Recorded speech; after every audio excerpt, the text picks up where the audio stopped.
Praise the Lord. கர்த்தருடைய பரிசுத்த நாமத்துக்கு மகிமை உண்டாதாக. கர்த்தர் நல்லவர், இந்நாள் வரையிலே நம்மளை கண்மணி போல பாதுகாத்து தாங்கி தேற்றி அற்புதமும் அதிசயமா வழிநடத்தி வந்தார். கர்த்தருடைய நாமம் மகிமைப்படட்டும். இந்த வெளியில பிரதர்ஸ் அண்ட் சிஸ்டர்ஸ் நல்லா கவனிங்க.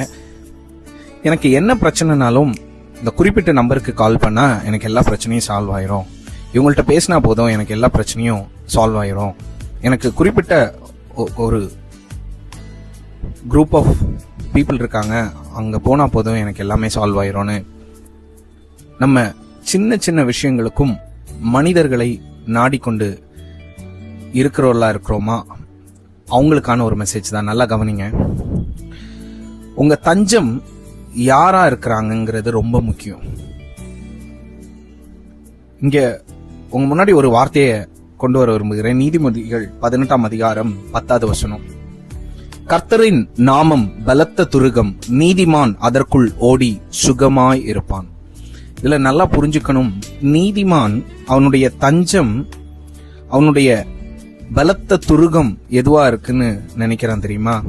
கர்த்தருடைய நாமம் தான் அவனுக்கு துருகமாய் இருக்கு.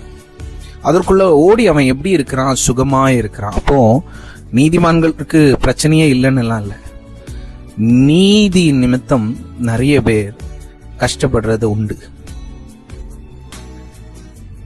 ஆனால் அந்த கஷ்டத்துல அவங்க எப்படி அவங்க பாதுகாப்பை தேடிக்கிறாங்கன்னா, கர்த்தருக்குள்ள, கர்த்தரின் நாமத்தை அவங்க துருகமா நினைச்சு அதற்குள்ள ஓடி நீதிமான் சுகமா இருக்கிறான் அப்படின்னு அந்த பிரச்சனையின் மத்தியில.